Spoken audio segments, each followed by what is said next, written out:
بسم اللہ الرحمن الرحیم۔ السلام علیکم۔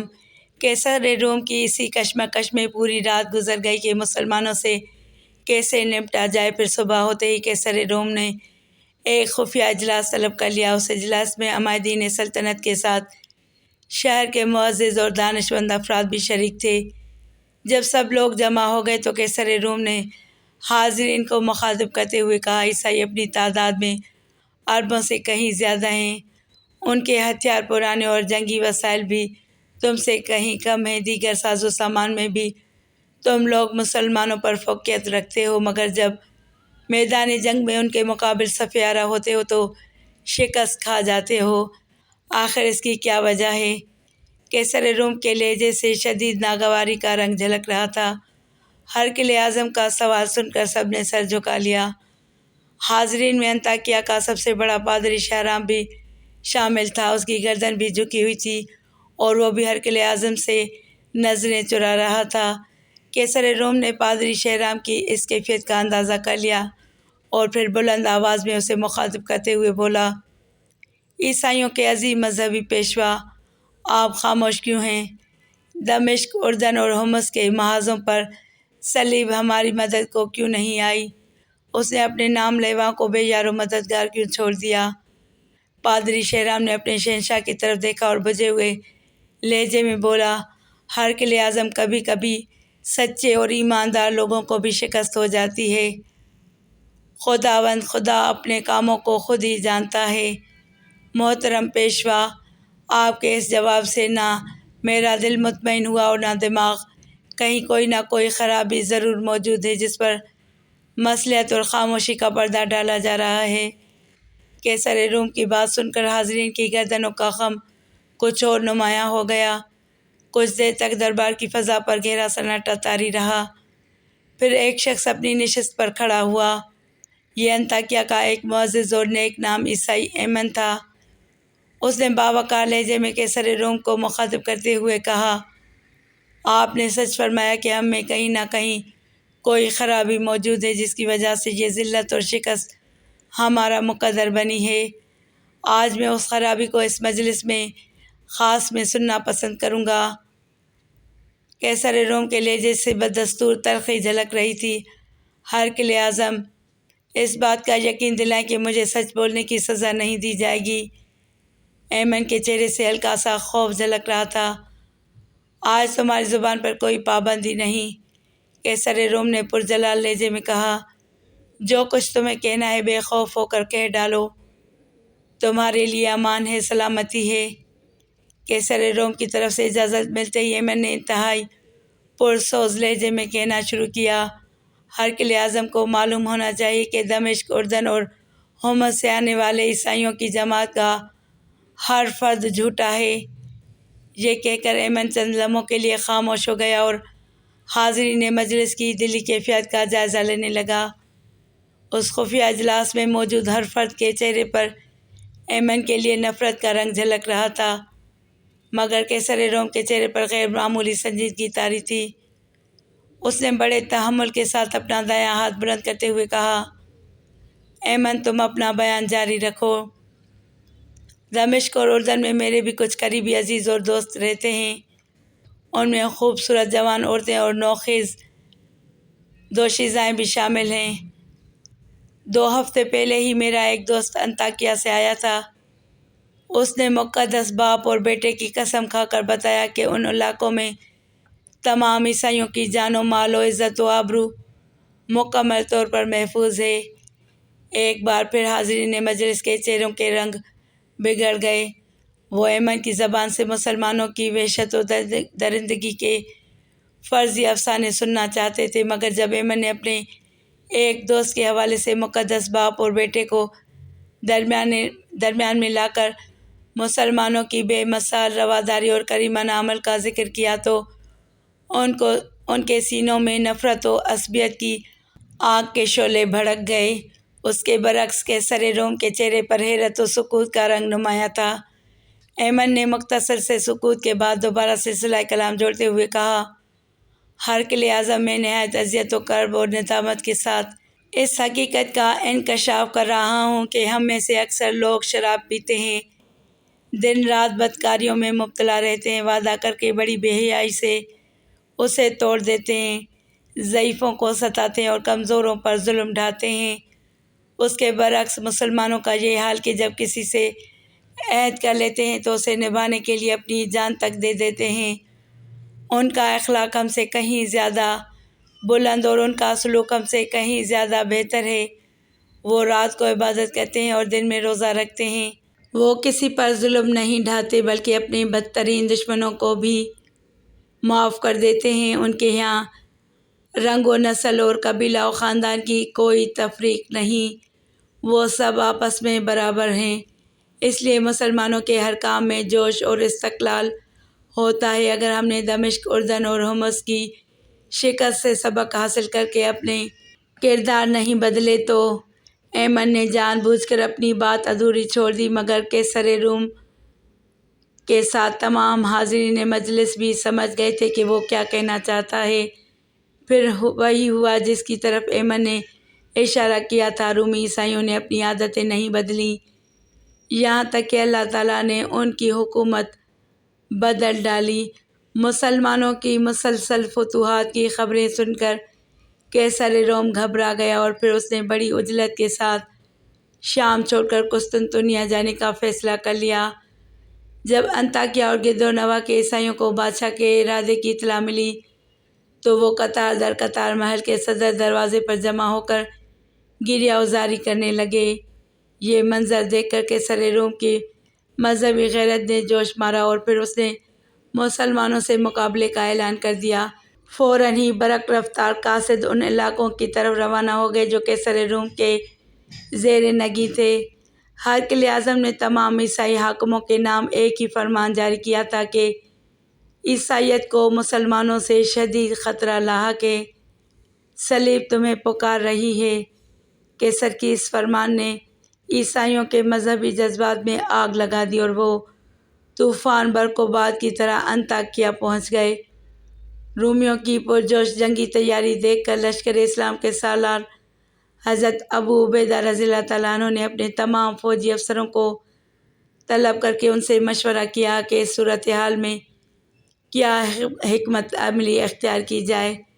ہر افسر نے اپنے ذہن کی رسائی کے مطابق مختلف رائے پیش کی۔ بالآخر طویل بحث و تمہیز کے بعد امور جنگ کے سارے ماہرین اس بات پر متفق ہو گئے کہ مختلف محاذوں پر تعینات مسلمان سپاہیوں کو ایک مقام پر جمع کر لیا جائے۔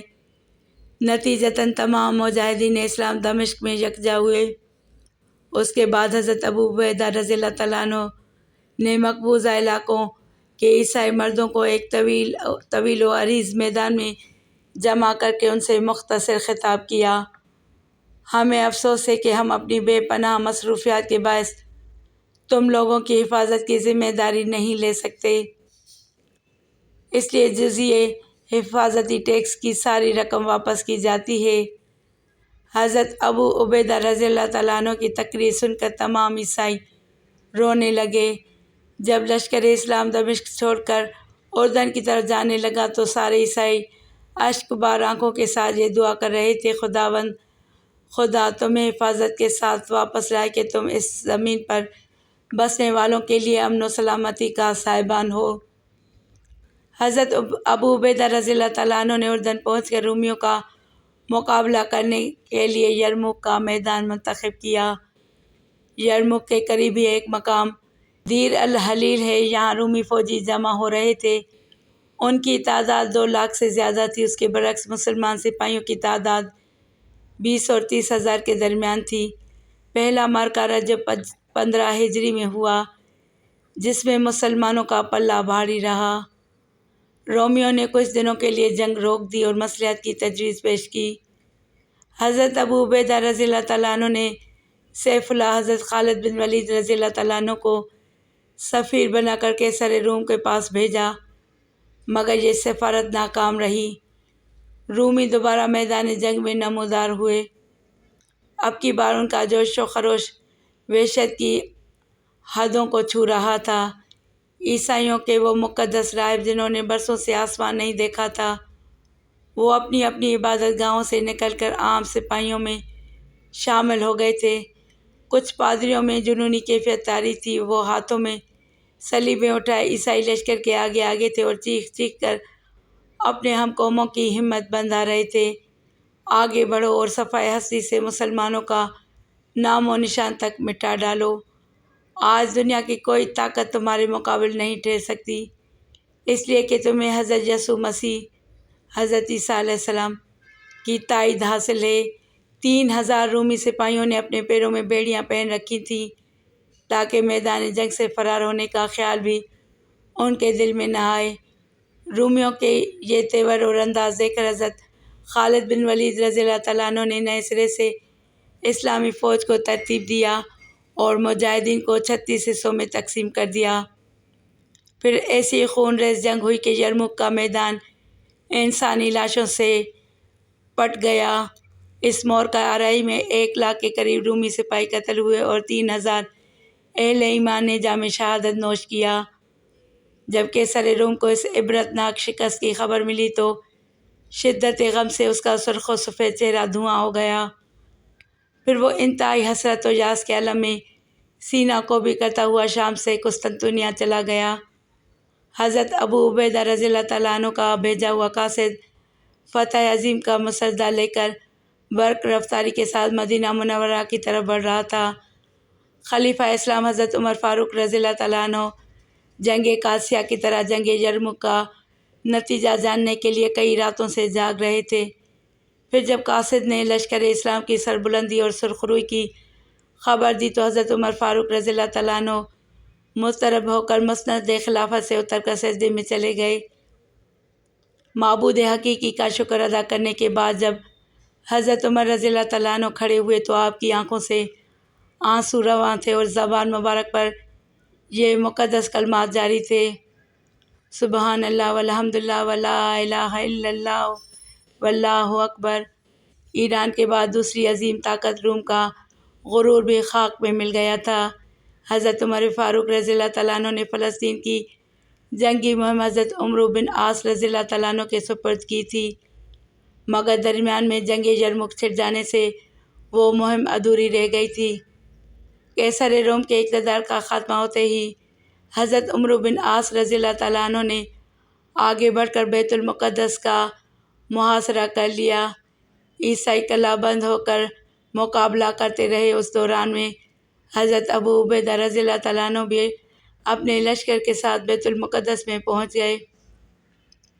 عیسائیوں نے کچھ دنوں تک مدافعت کی مگر ان کی عسکری قوت بکھر چکی تھی، اس لیے مسلمانوں سے صلح پر آمادہ ہو گئے، مگر اس کے ساتھ ہی یہ شرط بھی رکھ دی کہ خود خلیفہ حضرت عمر فاروق رضی اللہ تعالیٰ عنہ یہاں آ کر صلح کا معاہدہ تحریر کریں۔ یہ بڑی عجیب شرط تھی، مگر حضرت ابو عبیدہ رضی اللہ تعالیٰ عنہ نے فوراً ہی قاصد کو ایک خط دے کر مدینہ منورہ کی طرف روانہ کیا۔ خط میں یہ عبارت درج تھی: اگر خلیفہ بنفس نفیس یہاں تشریف لے آئیں تو بیت المقدس جنگ و جدل اور خون ریزی کے بغیر مسلمانوں کے قبضے میں آ سکتا ہے۔ حضرت عمر فاروق رضی اللہ تعالیٰ عنہ نے حضرت ابو عبیدہ رضی اللہ تعالیٰ عنہ کا خط پڑھا، حضرت عثمان غنی رضی اللہ تعالیٰ عنہ اور حضرت علی رضی اللہ تعالیٰ عنہ سے مشورہ کر کے بلا تاخیر فلسطین کے سفر پر روانہ ہو گئے۔ آسمان کی آنکھ نے ایسا منظر پہلے کبھی دیکھا تھا اور نہ آئندہ کبھی دیکھے گی۔ حضرت عمر فاروق رضی اللہ تعالیٰ عنہ اس حالت میں مدینہ منورہ سے روانہ ہوئے کہ ستوؤں کا ایک تھیلا، ایک اونٹ، ایک غلام اور ایک لکڑی کا پیالہ آپ کا سامان سفر تھا۔ نہ چھتر شاہی، نہ فوج کثیر، نہ طبل، نہ علم اور نہ محاذ و نقیب۔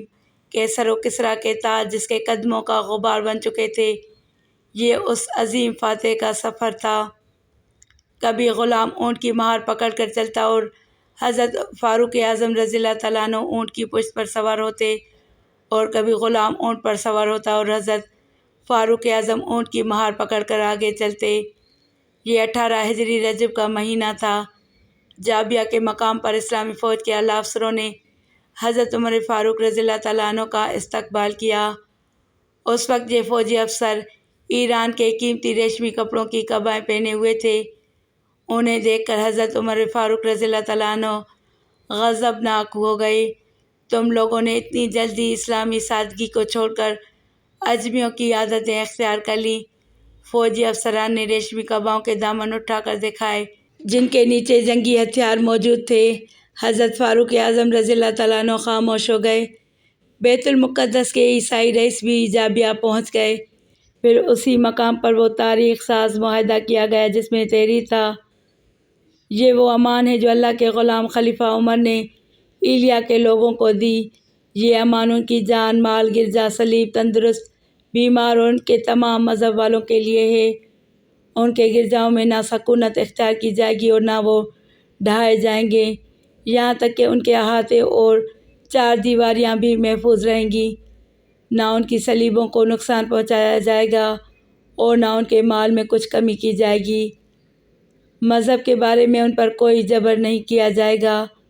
واضح رہے کہ ایلیا میں ان لوگوں کے ساتھ یہودی رہنے نہیں پائیں گے۔ ایلیا والوں پر فرض ہے کہ وہ دوسرے شہروں کی طرح جزیہ ادا کریں اور یونانیوں کو اپنے علاقے سے نکال دیں۔ ان یونانیوں میں جو شہر سے نکلے گا ان کی جان و مال کی حفاظت کی جائے گی جب تک کہ وہ اپنی جائے پناہ پر نہ پہنچ جائے، اور ان میں جو ایلیا ہی میں سکونت اختیار کرنا چاہیں تو اس کے لیے بھی امان ہے، مگر اسے ایلیا والوں کی طرح جزیہ دینا ہوگا۔ ایلیا والوں میں سے جو شخص اپنی جان و مال لے کر یونانیوں کے ساتھ نکل جانا چاہے تو وہ بھی مامون و محفوظ ہے۔ اس تحریر پر اللہ، رسول، خلفاء اور مسلمانوں کا ذمہ ہے، بشرطے کہ یہ لوگ مقرر جزیہ ادا کرتے رہیں۔ اس معاہدے پر حضرت خالد بن ولید رضی اللہ تعالیٰ عنہ، حضرت عمر بن عاص، حضرت عبد الرحمن بن عوف اور معاویہ بن ابو سفیان گواہ ہیں۔ یہ معاہدہ 18 ہجری میں تحریر کیا گیا۔ یاد رہے، ایلیا خلیج عقبہ کے شمالی سرے پر واقع ایک ساحلی شہر ہے۔ اس معاہدے کی تکمیل کے بعد حضرت عمر فاروق رضی اللہ تعالیٰ عنہ بیت المقدس کی جانب روانہ ہوئے۔ اسلام کے عظیم فاتح کا لباس اتنا معمولی اور فرسودہ تھا کہ اسے دیکھ کر مسلمان فوجیوں کو شرم سی محسوس ہونے لگی، اس خیال سے کہ خلیفہ کو اس لباس میں دیکھ کر عیسائی کیا کہیں گے۔ حضرت ابو عبیدہ رضی اللہ تعالیٰ عنہ نے ترکی گھوڑا اور قیمتی پوشاک حضرت عمر کی خدمت میں پیش کی۔ حضرت فاروق اعظم رضی اللہ تعالیٰ عنہ نے فرمایا: اللہ نے جو ہم کو عزت بخشی ہے وہ اسلام کی عزت ہے اور وہی ہمارے لیے کافی ہے۔ پھر فاتح ایران اور روم یہی بوسیدہ لباس پہنے ہوئے بیت المقدس میں داخل ہوئے۔ سب سے پہلے مسجد اقصیٰ میں حاضر ہوئے اور چند آیات قرآنی پڑھ کر محراب داؤد علیہ السلام کے قریب طویل سجدہ ادا کیا۔ اللہ تعالیٰ نے مسلمانوں سے کیا ہوا وعدہ پورا کر دیا تھا کہ اگر تم مومن ہو تو پھر تم ہی دنیا پر غالب رہو گے۔ صوبہ تکریت اور الجزیرہ شام اور عراق کے درمیان واقع تھے۔ بیت المقدس کی فتح کے بعد شکست خوردہ ایرانی اور رومی انہی دونوں مقامات پر جمع ہوئے اور اپنے عقائد کے اختلاف کے باوجود مسلمانوں کے خلاف متحد ہو کر ہنگامہ آرائی کرنے لگے۔ حضرت عمر فاروق رضی اللہ تعالیٰ عنہ کی ہدایت کے مطابق حضرت سعد بن ابی وقاص رضی اللہ تعالیٰ عنہ نے 5000 سپاہیوں کے ساتھ قلعہ تکریت کا محاصرہ کر لیا۔ پھر ایک خون ریز جنگ کے بعد اسلامی لشکر نے تکریت پر قبضہ کر لیا۔ بہت ہی مختصر تعداد میں ایرانی اور رومی اپنی جانیں بچا کر فرار ہو سکے، باقی سب کے سب موت کی خوراک بن گئے۔ اسلامی پرچم مزید بلند ہوا اور قسطنطنیہ میں بیٹھے ہوئے مغرور عیسائی بادشاہ قیصر روم کو ایک اور صدمہ برداشت کرنا پڑا۔ پھر وقت اپنی مقررہ رفتار سے گزرتا رہا اور اسلامی سلطنت سیاسی نشیب و فراز سے دوچار ہوتی رہی، یہاں تک کہ 5 صدیاں گزر گئیں۔ یہ 532 ہجری کی ایک تاریک رات کا واقعہ ہے۔ اس وقت نجم الدین ایوب قلعہ تکریت کا حاکم تھا۔ نجم الدین ایوب کا تعلق کردوں کے معزز ترین قبیلے کرویا سے تھا۔